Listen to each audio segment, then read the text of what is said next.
Hola! Bon dia o bona tarda a totes i a tots que esteu aquí veient aquest vídeo de xerrada avui sobre novetats legislatives. I un cop més us comento que l'organitzem des d'Èlia. Aviam, vaig començant a convidar a l'experta, la Nati, i des d'Èlia doncs, organitzem aquest cicle formatiu. Som una entitat que lluitem contra les violències i en pro dels drets de les dones i fem atenció a dones en situació de violència, formació, cooperació internacional. Aquí tenim a la Nati. Benvinguda, Nati Veraguas, artista, directora de Dones amb Empenta, entitat. Quants anys fa, Nati? Estava pensant quants... Mira, aquest any 25. Aquest any fa 25 anys. Que lluiteu pels drets de les dones, atenció en violències, no? També gestioneu diversos CIES, Servei d'Intervenció Especialitzada, i bueno, formeu part també dels consells de dones i de més, no? Territorial, suposo, bueno...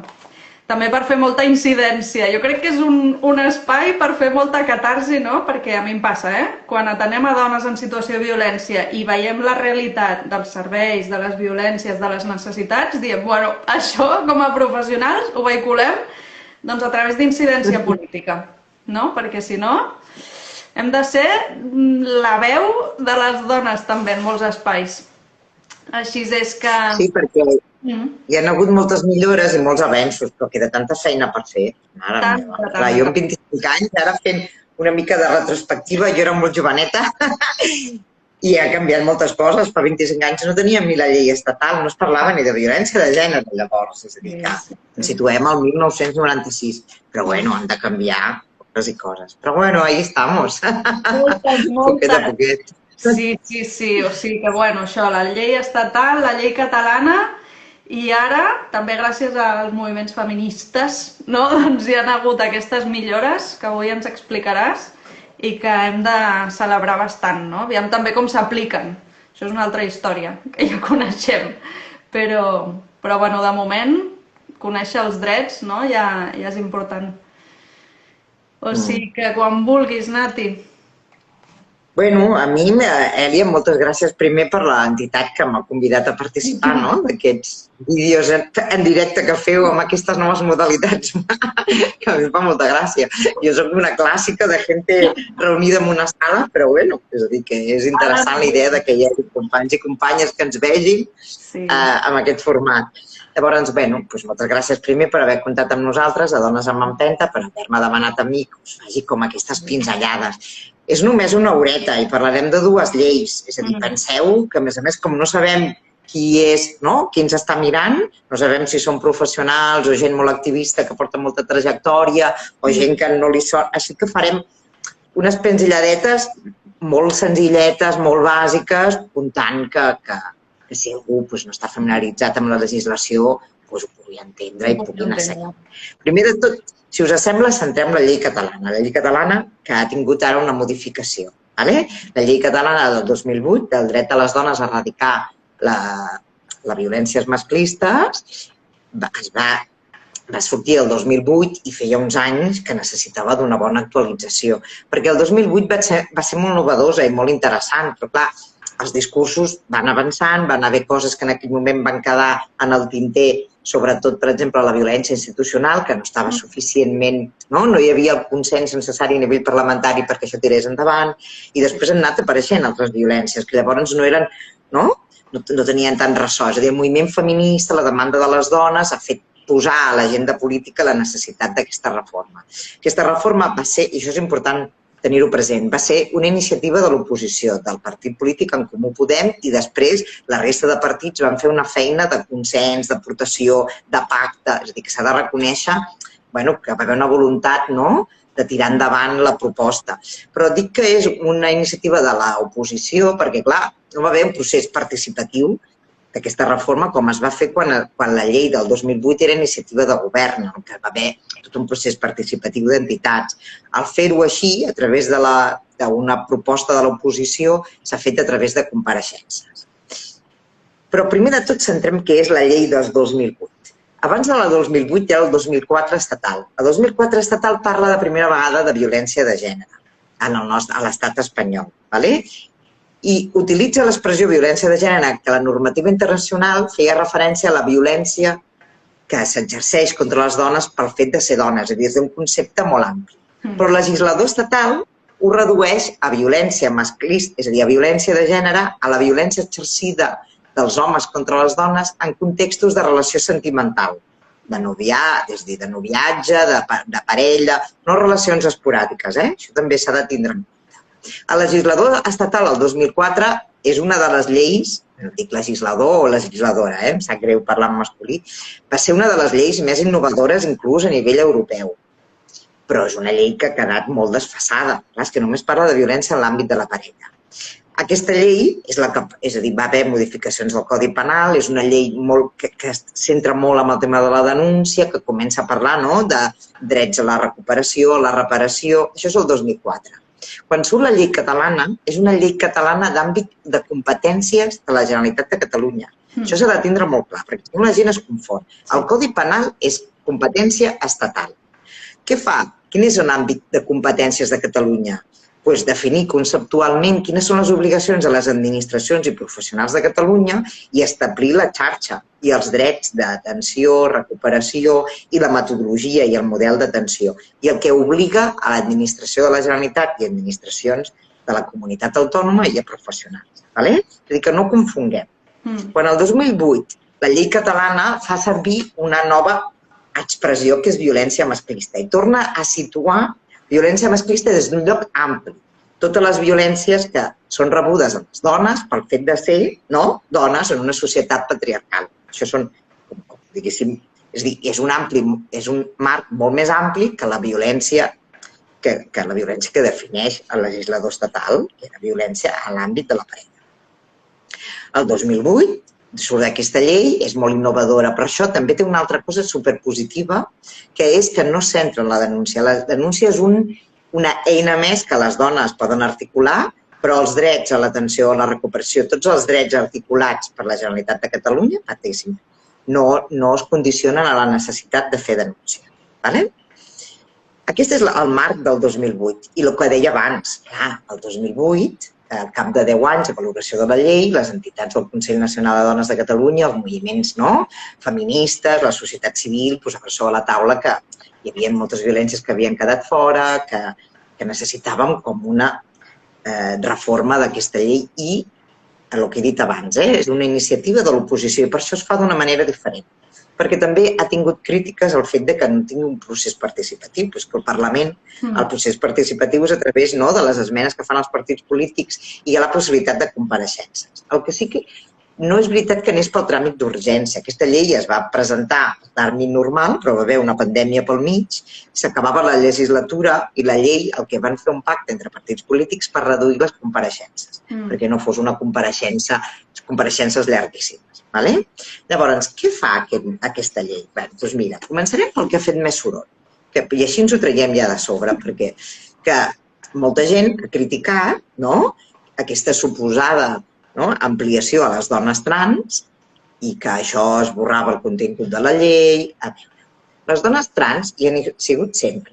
Estaven a l'article 70.2 i estaven en un articulat vell, perquè el 2007 surt la llei del canvi registral de sexe. Llavors el teníem a la nostra llei, a la del 2008 sortien a l'article 70.2, parlava de disfòria de gènere, de 2 anys de medicació.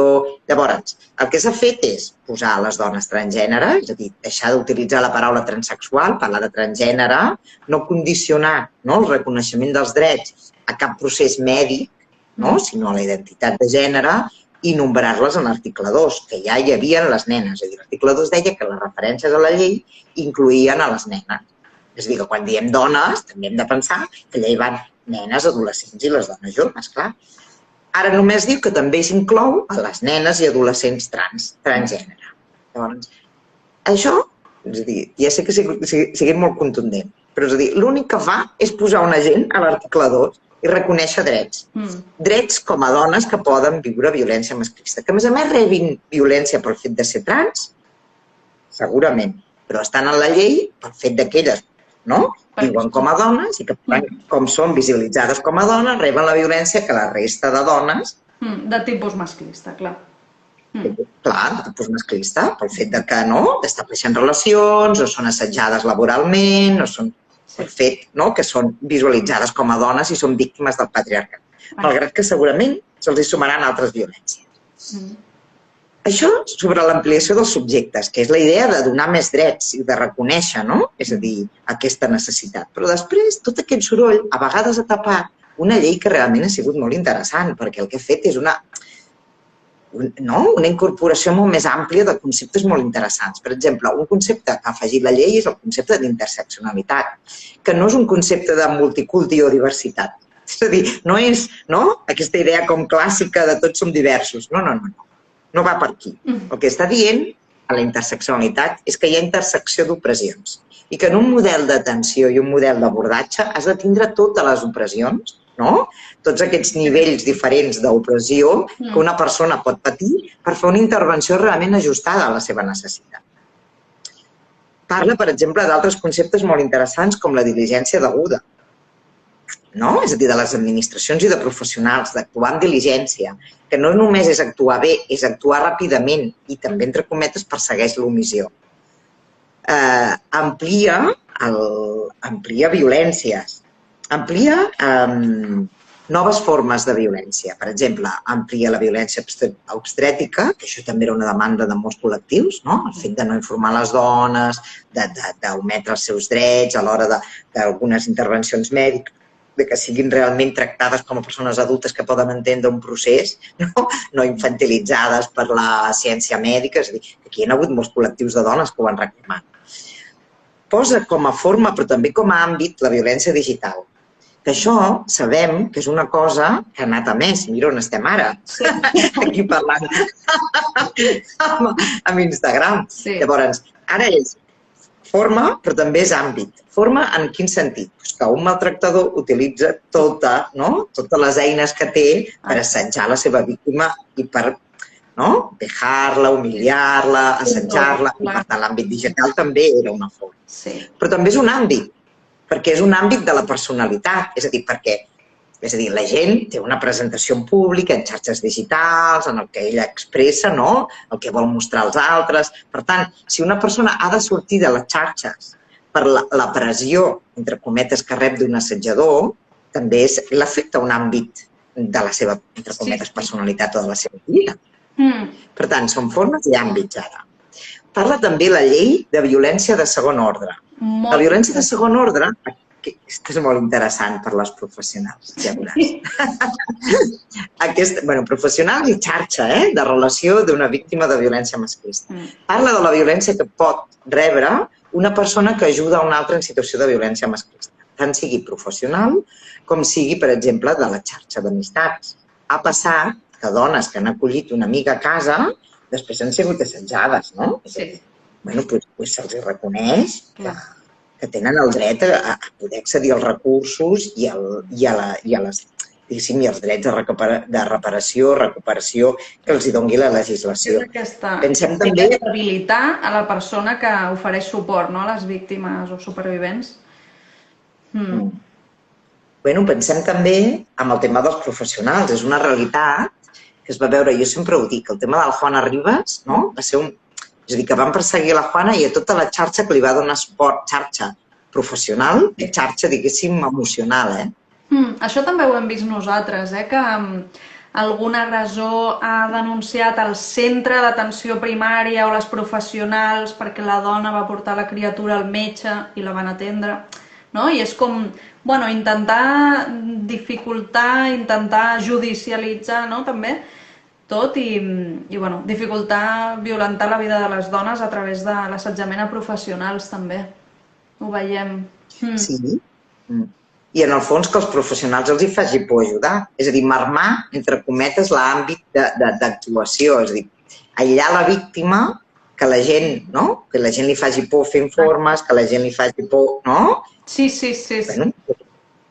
És una estratègia d'aïllament a la víctima i és una estratègia de venjança, de venjança cap a la gent, que sigui la xarxa, diguéssim, d'amistats o familiars i també la xarxa professional que dona suport a aquella víctima.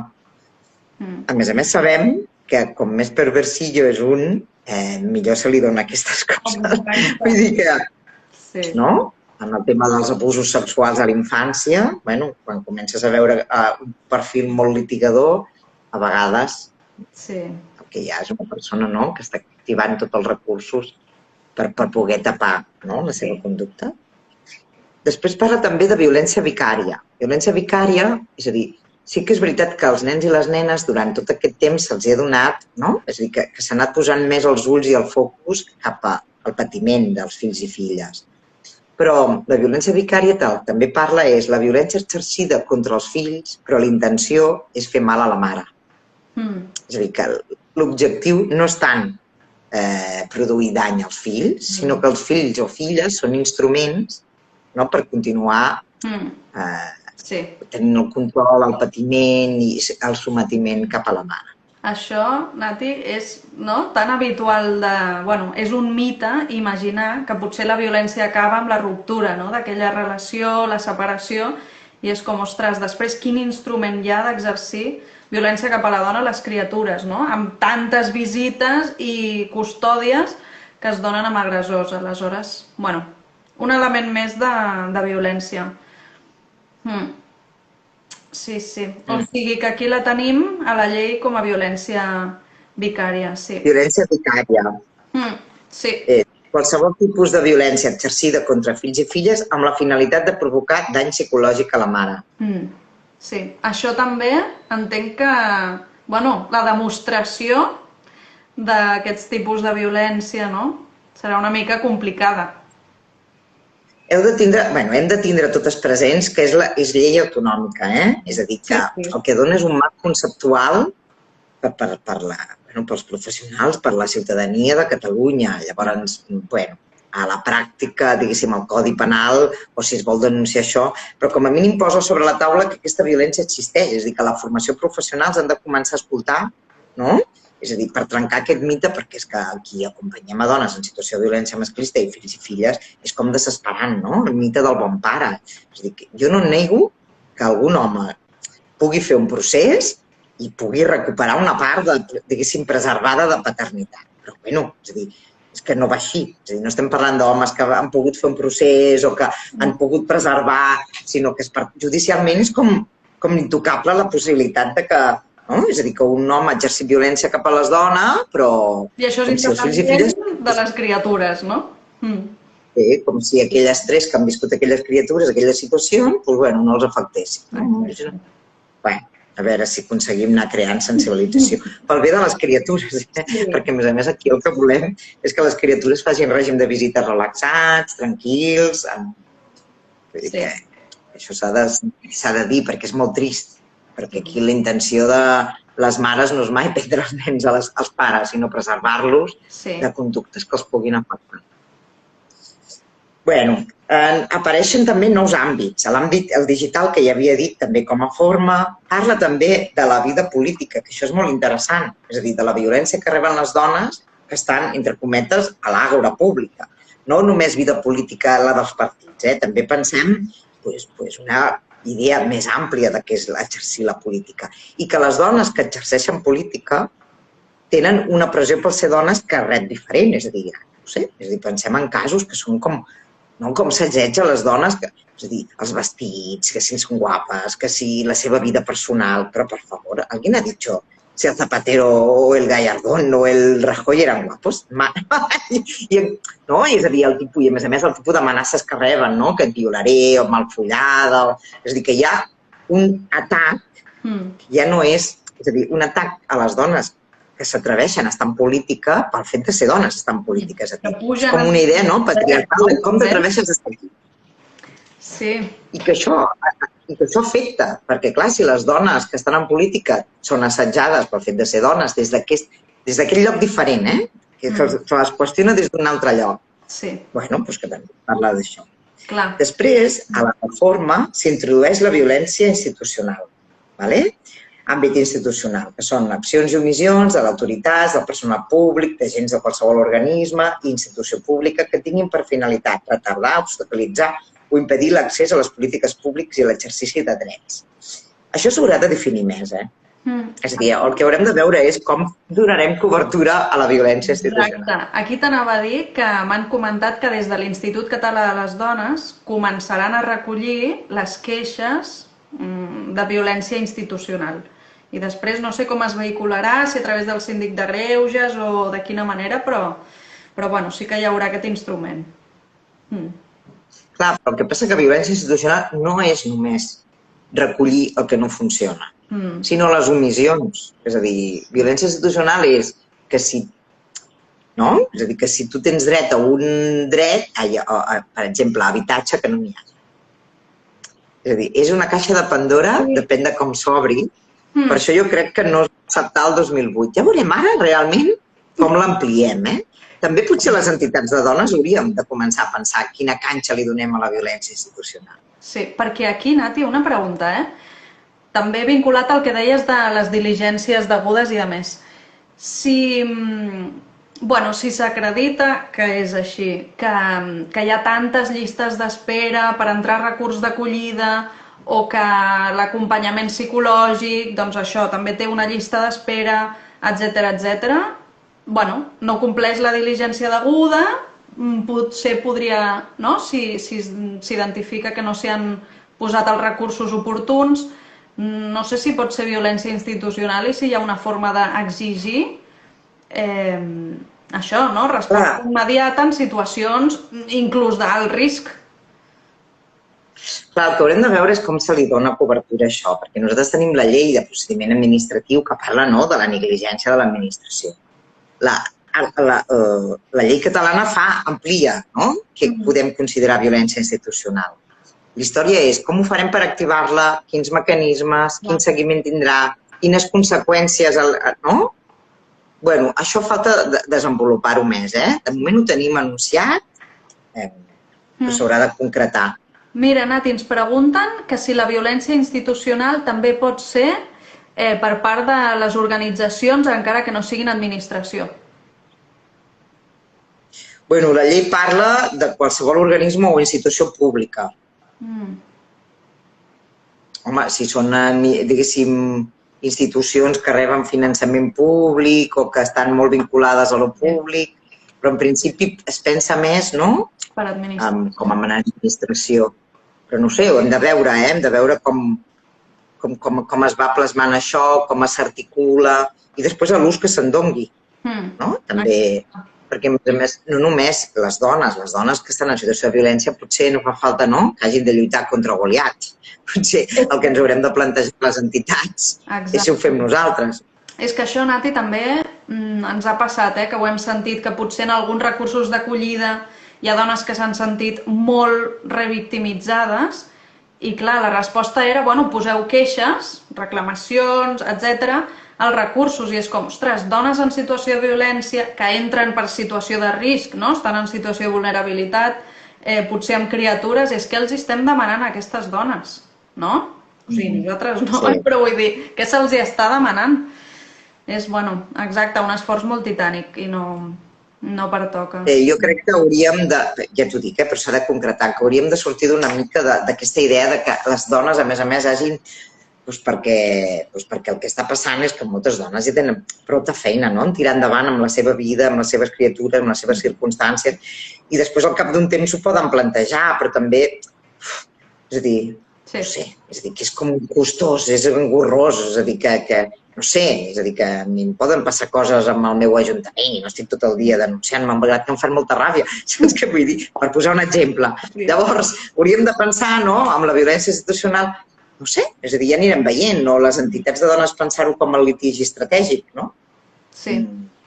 Però, per exemple, el cas de l'Àngel, perquè l'idea és que això vagi generant canvis, però també és molt difícil. Jo penso ara en el cas de, com es deia, aquella senyora que, Ángeles Barreño, que li van matar els fills. Van assassinar. Carreño. Ai, Ángeles González Carreño. Vale, doncs va denunciar l'estat espanyol, i va arribar fins a instàncies internacionals i ha sigut condemnat l'estat espanyol. I encara que l'estat espanyol ha sigut condemnat, van canviant petites coses, però el tema de la revisió del règim de visites, no? perquè a més era un cas que ell havia denunciat 1000 vegades, que podia passar, i al final ell ho fa. Clar, em sembla que van dir, per si algú no el coneix, una dona que va denunciar, em sembla que en 20 ocasions més o menys, que la seva exparella agressor no podia tindre més visites, que sisplau s'aturessin perquè hi havia un risc per la seva vida, Andrea crec que es deia, i una nena de 8-9 anys i la va acabar matant. Clar, les dones denuncien que hi ha un risc i tot i així no se les protegeix a elles i a les criatures, no? I això ho veiem doncs molt constantment, molt, molt, molt, molt. Mira, una de les coses de la llei és que a Catalunya es diu que està prohibit el SAP. Això t'anava... És a dir, que el síndrome d'alienació parental és violència institucional. Però aquí... Per la gent que no sap... Exacte, digues. Sí. Bueno, us expliquem una miqueta què és el SAP. L'únic problema és que ara els operadors jurídics no ni diuen SAP ni diuen d'una altra manera, però parteixen del mateix... Interferències parentals, això t'anava a dir. Que, com la violència també busca altres mecanismes, saps? Per sortir-se'n amb la seva. Vale. El síndrome de l'alienació parental és un síndrome que va dir un senyor que es diu Gardner, que va dir que era la manipulació d'un progenitor contra l'altre, que interferia tant en el vincle que feia que les criatures rebutgessin amb l'altre progenitor. Aquest denomenat síndrome, després, la ciència psicològica, és a dir, els col·legis de psicòlegs van dir que no era cap síndrome, és una persona que ha estat denostada, a part que havia tingut denúncies d'abús sexual. Però el problema és l'aplicació del SAP, perquè perquè hi ha com un mite, de que les dones posen a les criatures en contra del pare. Quan escarbem en aquestes situacions, què trobem? Criaturetes que han viscut en situació de violència masclista a les famílies, és a dir, en l'àmbit de la parella, han sigut protagonistes i han vist aquesta violència o, que és el més greu, han rebut abusos. Llavors, el tema dels abusos, que és un altre tabú, és a dir, que el que està costant tirar endavant el tema dels abusos a la infància, el poc recorregut que tenen les denúncies d'abusos, doncs què passava? Que aquest perfil de mare que denunciava abusos, llavors uns nens i unes nenes que podien tindre sintomatologia, vòmits, és a dir, doncs, entre cometes, en vez de ser, d'explorar què hi havia darrere i abordar aquest dany que havien rebut aquestes criatures, la judicatura i els operadors jurídics aplicaven el fals síndrome de l'alienació parental, amb sentències tan salvatges com agafo, li entregues la guàrdia custòdia amb el maltractador i no la veus en 6 mesos. I la mare torna... Clar, mala malíssima, no? A més és això que les criatures a vegades comencen a parlar quan s'ha produït la separació, ja estan en un lloc segur amb la mare i clar, se les criminalitza com si estiguessin posicionant a les criatures exacte contra el pare i és com, ostres, quina perversitat! I que acabin amb aquest pare les criatures que han patit abusos. És que és molt demencial. Sí, el SAP ha tingut conseqüències aberrants, aberrants. I s'han creat associacions de mares, que els afectades per aquest sistema judicial, vull dir que... Sí, perquè a més només s'aplica a les dones. El bo del cas és que és a dir, que aquesta idea de que les mares posen els fills en contra se'ls aplica a elles. I a més des d'un lloc de no abordar realment què hi ha darrere, sinó que elles són, que estan projectant als fills el seu malestar, que a més estem parlant de coses molt greus, que una cosa és que una parella al separar-se no preservi els nens i nenes del relat, però és que no estem parlant d'això, estem parlant de dones que deien abusos, violència... I criatures que deien tot això i, en canvi, la seva expressió no era recollida. Bé, això està prohibit. És a dir, la reforma diu que el SAP està prohibit a Catalunya i que és violència institucional. I que les institucions obligaran, com a mínim en els seus serveis, no consti això en cap informe, no? Entenc? Que això és el que serà i que no hi haurà un mecanisme aquí per... Sí. Bé, després haurem de veure què fem, si et trobes un informe que a veure com es considera que hi ha violència institucional. Tot això, és clar, s'ha de concretar molt. És a dir, que a més la llei es va aprovar al desembre del 2019, per vacatio legis va entrar en vigor a mitjans de gener i al febrer ja teníem eleccions. És a dir, que hi ha un munt de coses que s'han de concretar, doncs que tenim el govern, no tenim govern, és a dir, tenim un govern en funcions. Sí. I han posat Ja veureu, no? Han dit que serien 9 mesos perquè es fes un protocol, no? Bé, això és una altra de les coses. És a dir, clar, hi ha tot el tema de l'atenció als infants. La llei parla de la necessitat, no?, de que els infants siguin atesos, de la diligència deguda, de la celeritat, de garantir el dret dels infants a ser atesos, amb independència del tema de si ha posat o no denúncia. Però va haver una modificació del Codi de Família que diu que els nens, és a dir, que només no és necessari el consentiment del progenitor quan hi ha una denúncia, un procediment penal obert. D'acord? Clar, llavors ens passa que si la llei catalana no pivota sobre la denúncia, què fem, no?, en els casos en què no s'ha denunciat, però aquells nens i nenes o adolescents necessiten atenció. Va haver el compromís, no?, de que en 9 mesos el govern feia una proposta legislativa per donar resposta a això. El problema és que els 9 mesos compten des de gener. Ja te digo jo que no arribarem als 9 mesos, perquè és que encara no hi ha govern. Bé, jo ojalà m'equivoqui. Però sí, és a dir, que hi ha un munt de coses que això està en una disposició addicional que s'han com de completar. Sí, però això, Nati, és gravíssim el que estava i està passant, que és que les criatures, sense el consentiment del pare agressor, no puguin ser ateses, no? Perquè també tenim companys d'entitats que davant d'una situació de forma a l'estat d'una menor van atendre i el Col·legi de Psicologia va sancionar. Perquè, clar, no hi havia el permís del progenitor agressor. I, clar, què passa amb aquestes criatures, no? Qui les protegeix, qui les cuida, qui vetlla per la recuperació? Sí, a més, la llei diu, la nostra reforma, que mentrestant seran atesos. És a dir, que tenen 9 mesos per fer una proposta legislativa, però mentrestant són atesos. Bueno, estem en un lloc d'incertesa jurídica. Sí, que clar, preval el dret del pare sobre els drets de menors, no? En realitat, del bien superior del menor, això, de lluny. Sí, preval la pàtria potestat, els drets a la pàtria. Sí. Però això ja ho hem vist, com passa també, per exemple, amb guàrdies custòdies compartides en situacions de violència masclista, que dius, però bueno, a veure... És a dir, a veure, una compartida, és a dir, que necessita... És a dir, que una compartida, una parella, diguéssim, més o menys, no?, amb una relació civilitzada, ja és difícil, has de relacionar-te molt amb el teu ex, has de tindre molta comunicació, molta entesa. Clar, situacions de violència que consta que hi ha una desigualtat de poder, és com, bueno... No, i a més, és que la compartida és una bona proposta si totes dues parts estan d'acord i en situació, t'ho dic, amb gent que és molt capaç d'arribar a acords i de dialogar constantment. Però és que en violència masclista l'únic que fa és angoixar més a les dones i angoixar més a les criatures. És que et desregula, és a dir que, bueno, no sé. És que també és veritat que hi ha com el mite de que es denuncia tot, i això no és veritat. La majoria de dones no denuncien. Hem d'entendre que hi ha molt poca gent que denuncia. Exacte. Llavors, hi ha molts casos de violència masclista que s'estan tractant com si fos una... Sempre parlem molt de violència masclista en l'àmbit de la parella, hi ha més àmbits, però parlant de l'àmbit de la parella, doncs que s'estan tramitant com si fos un conflicte entre progenitors, és a dir, una separació, un divorci, i el que hi ha darrere és violència masclista. Llavors, clar, a vegades les conseqüències són nefastes de no tindre aquesta perspectiva de gènere i de la violència.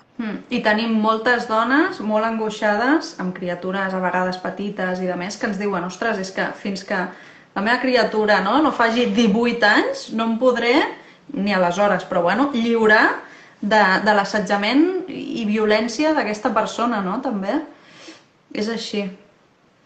Aviam, que ens fan aquí una pregunta. Diu, hi ha homes víctimes que van ser fills però han superat la majoria d'edat? Creieu que en algun moment se'ls considera víctimes i se'ls podrà atendre sense sexualitzar-los i fent-los subjectes com a víctimes encara que ja hagin superat la majoria d'edat? A veure, la llei catalana diu, per exemple, els CIES, que són serveis d'intervenció especialitzada en violència masclista, parla de fills i filles a càrrec. Vale? És a dir, una criatura de 18, però criatura, no hauria de dir criatura, però un noi de 18 anys molt independent no és, per tant, pot ser atès.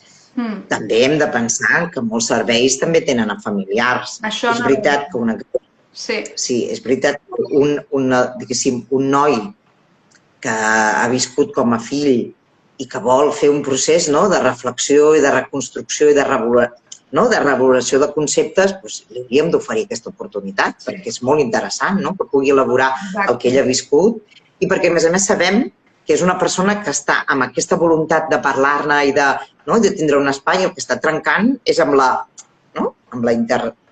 transmissió de la violència, que potser ell està veient-se que exerceix violència o que hi ha coses que li desagraden. Hauríem de buscar uns espais perquè poguessin ser atesos. Ja us ho dic, és a dir, els fills majors, si estan a càrrec, poden ser atesos pels CIES sense cap problema. Sí, jo crec que potser també a les oficines de l'Institut Català de les Dones, que s'atenen a dones i familiars, em sembla que allà també.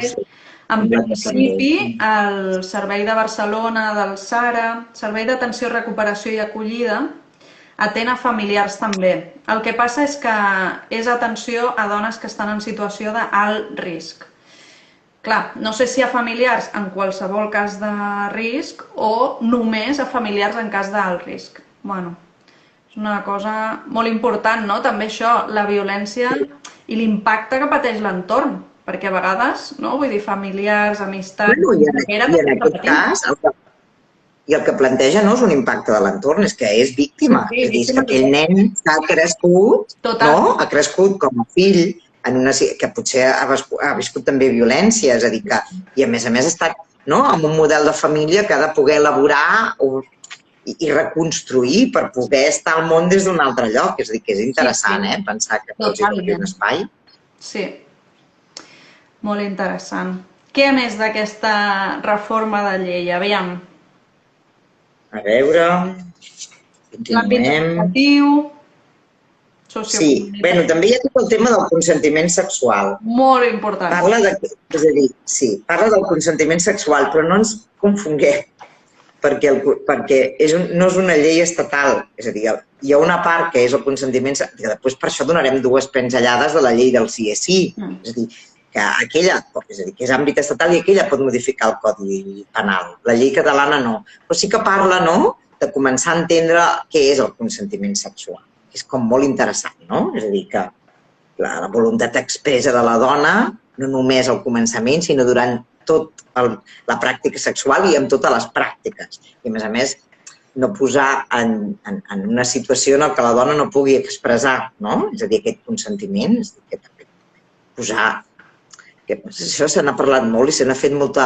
És a dir, sobretot l'extrema dreta, que si hauríem d'anar al notari. No, que no s'ha d'anar al notari, que ja se sabe. Cuando uno quiere, a ver, es que de verdad.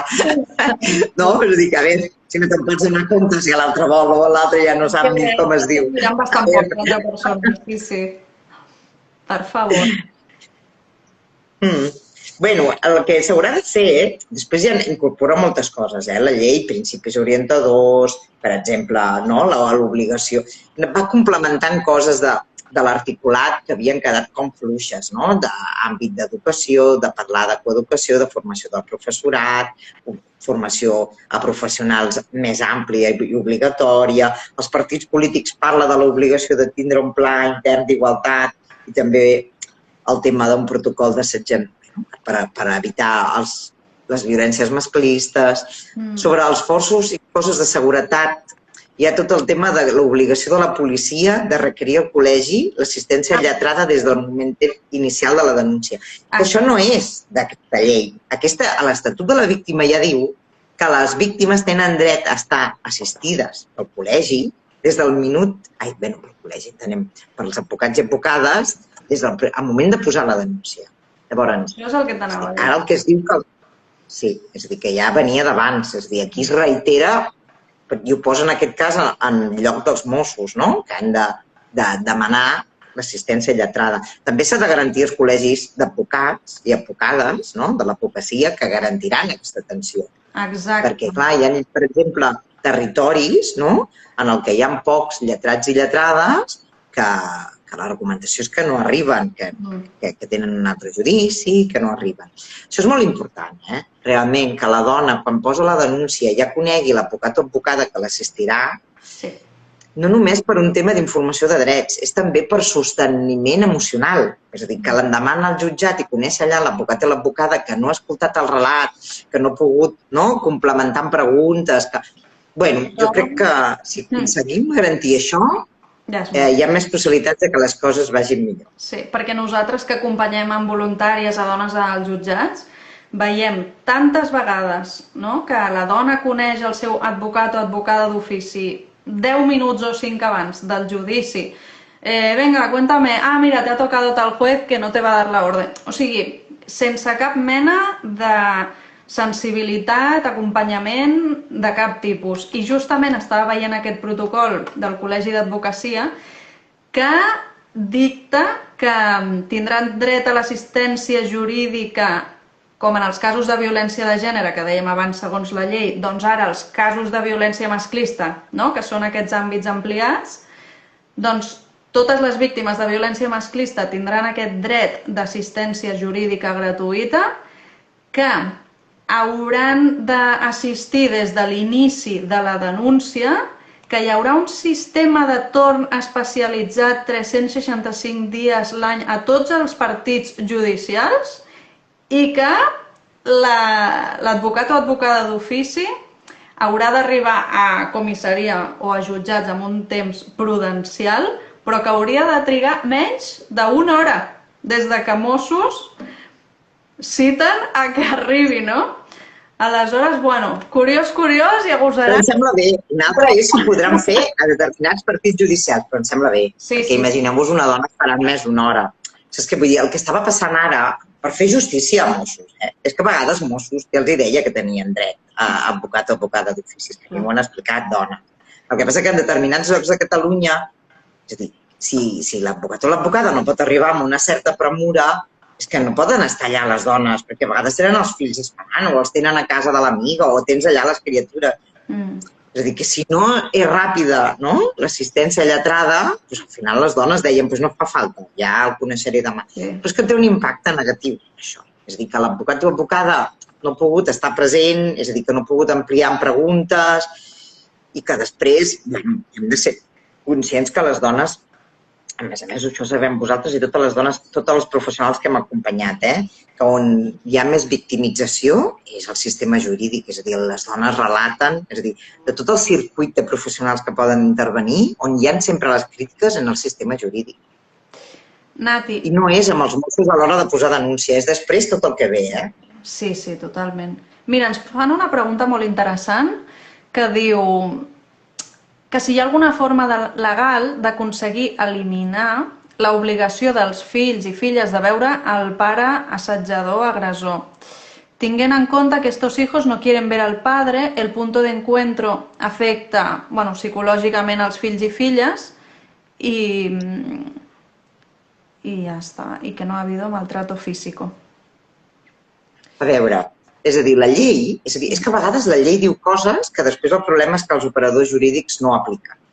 La llei parla de la suspensió del règim de visites, de l'interès superior de l'infant en casos de violència masclista. La llei estatal, i violència de gènere en aquest cas. És a dir, que ja hi ha la possibilitat de fer-ho. L'únic problema és que no es fa.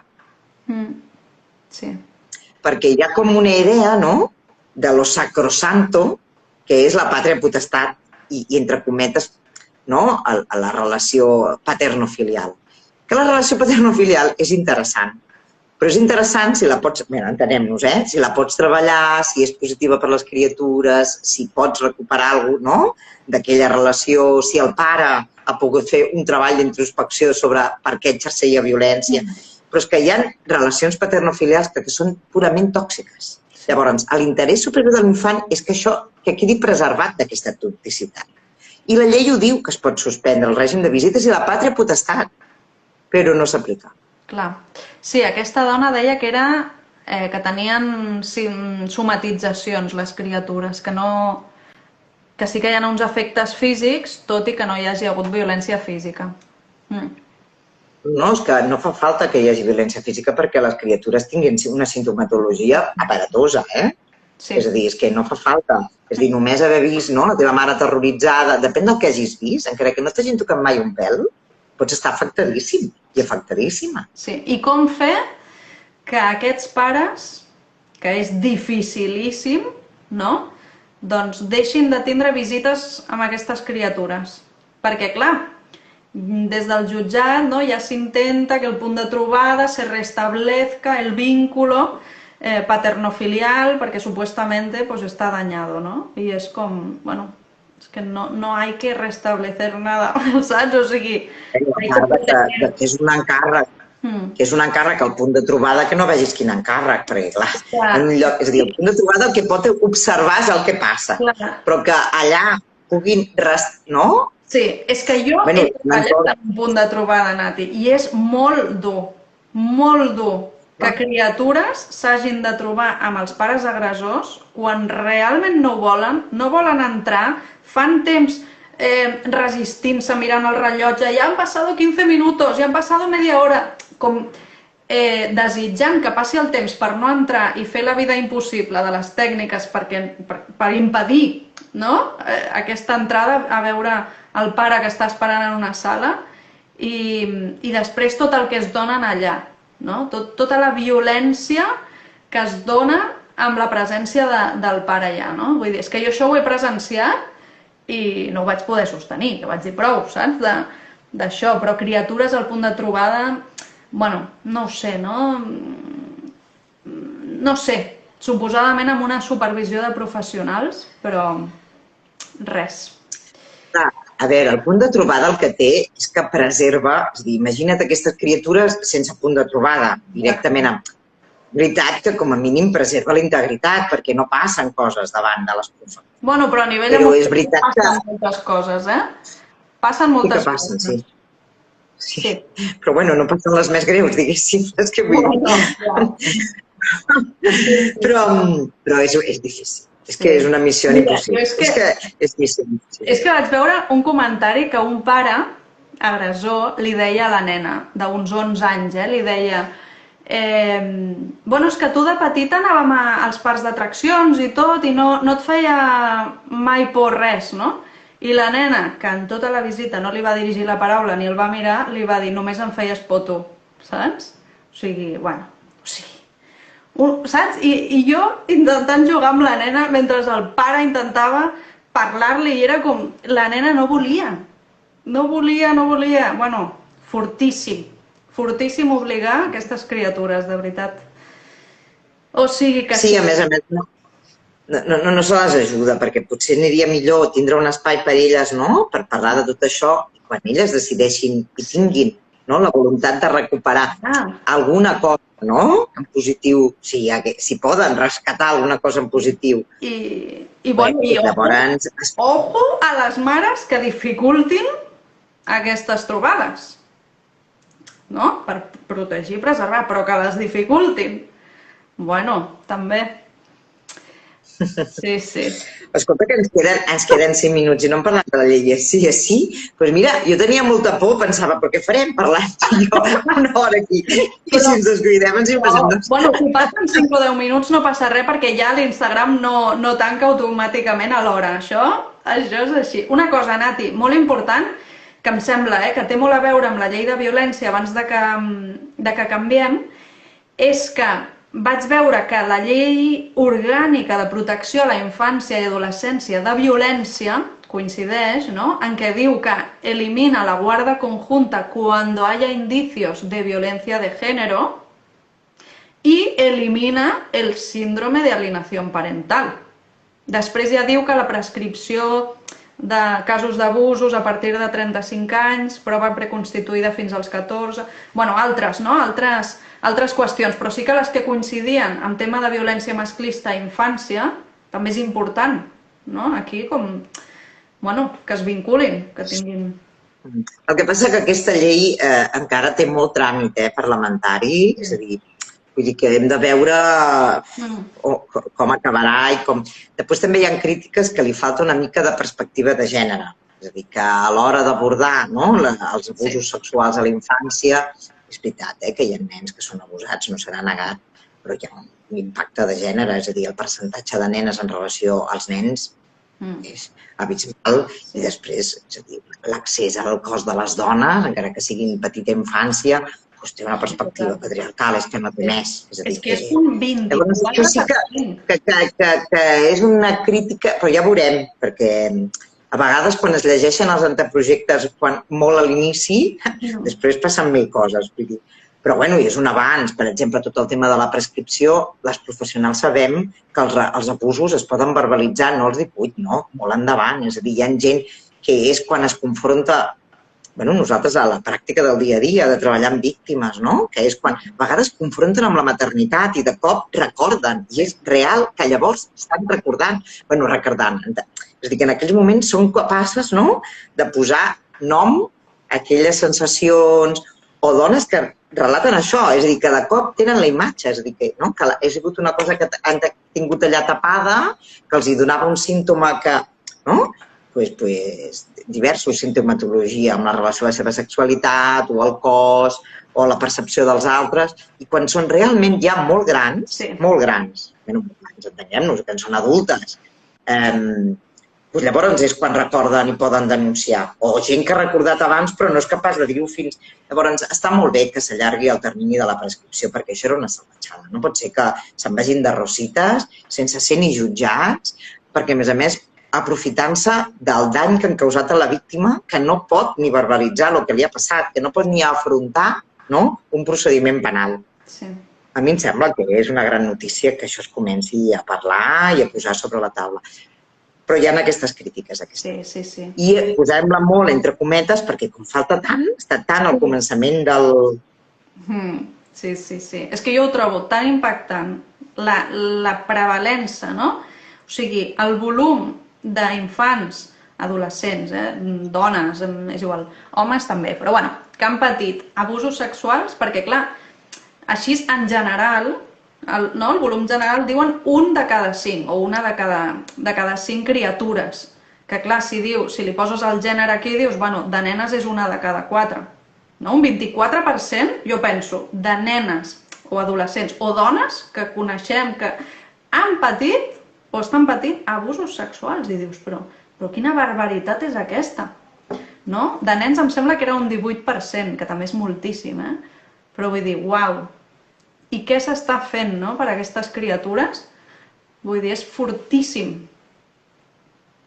Bueno, perquè, i a més, les que treballem sabem els impactes que té. No es val a dir. I que confon molt a les criatures, que després les fa sentir molt culpables, que hi ha gent que verbalitza... Sí.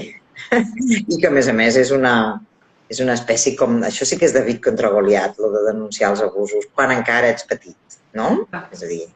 És la desprotecció absoluta, vull dir... Sí. I aleshores... Amb la llibertat sexual. Que si no tenim temps. Bueno, després hi ha una altra llei que pensàvem que era interessant, que es vincula amb el tema del consentiment sexual, per això vam dir, doncs parlem-ne també.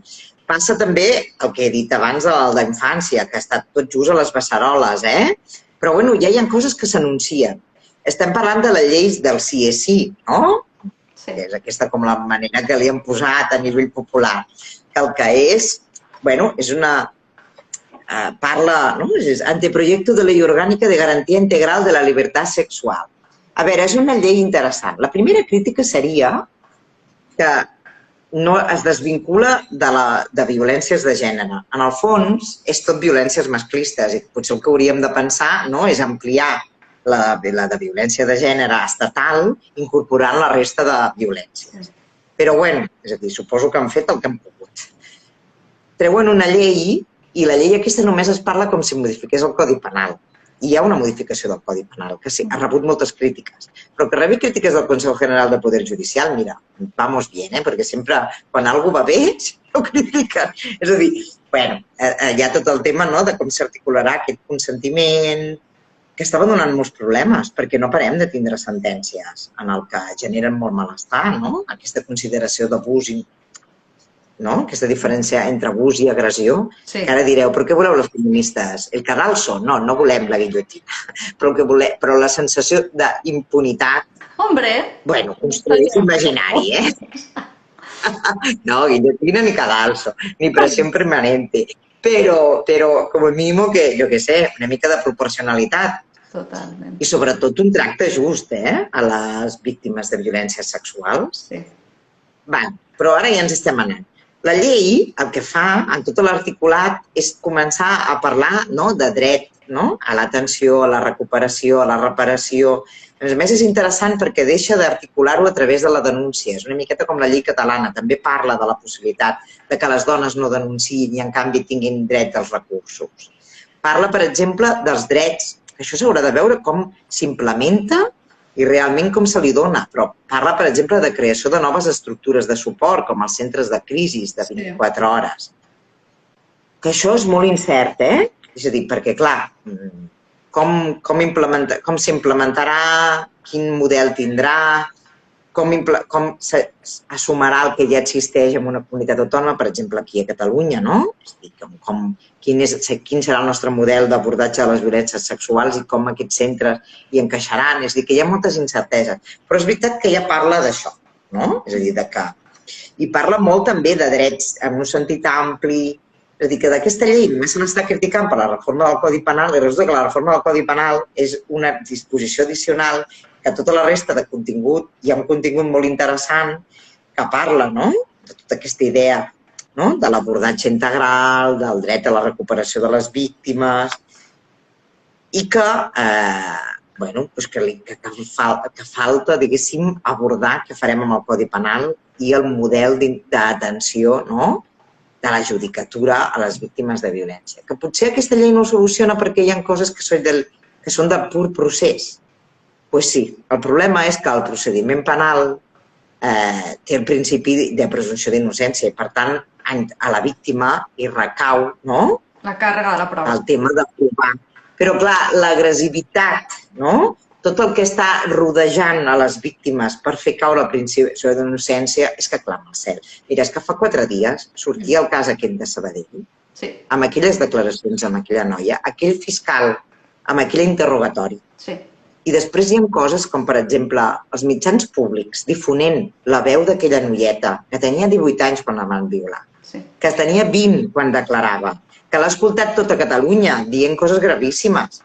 Bueno, gravíssimes, és que em posava la pell de gallina i porto molts anys escoltant relat de víctimes. És que a vegades, saps, hi ha un morbo i una victimització a les dones que és tan innecessària. En aquest cas, ja no només era la judicatura i el Ministeri Fiscal, és que després d'allò se'n va fer públic.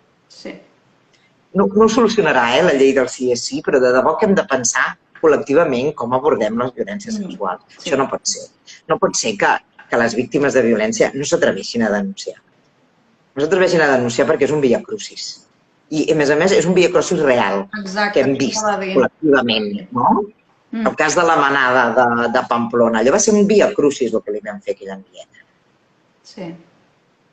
Un investigador privat, un detectiu, per corroborar, és a dir, que no estava destrossada. Clar que estava destrossada, però aquella noia, no sé si estava destrossada, però ens ho podem pensar que té un impacte molt bèstia a la seva vida, però bé tindrà dret a continuar anant amb les seves amigues, que era una noieta molt jove, que forma part del procés de recuperació, fer vida normal i poder tindre espais de gaudi.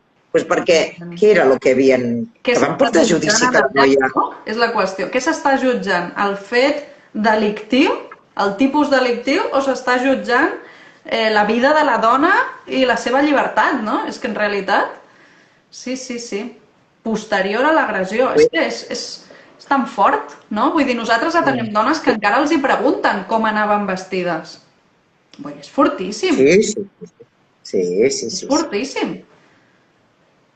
Després hi ha tot un altre tema, que en l'imaginari social estem pensant molt en violacions per desconeguts, no? És a dir, l'idea de que la gent, les diferents manades que han sortit als mitjans eren desconeguts, però després hem de poder visualitzar que moltes violacions són d'entorns coneguts. Sí.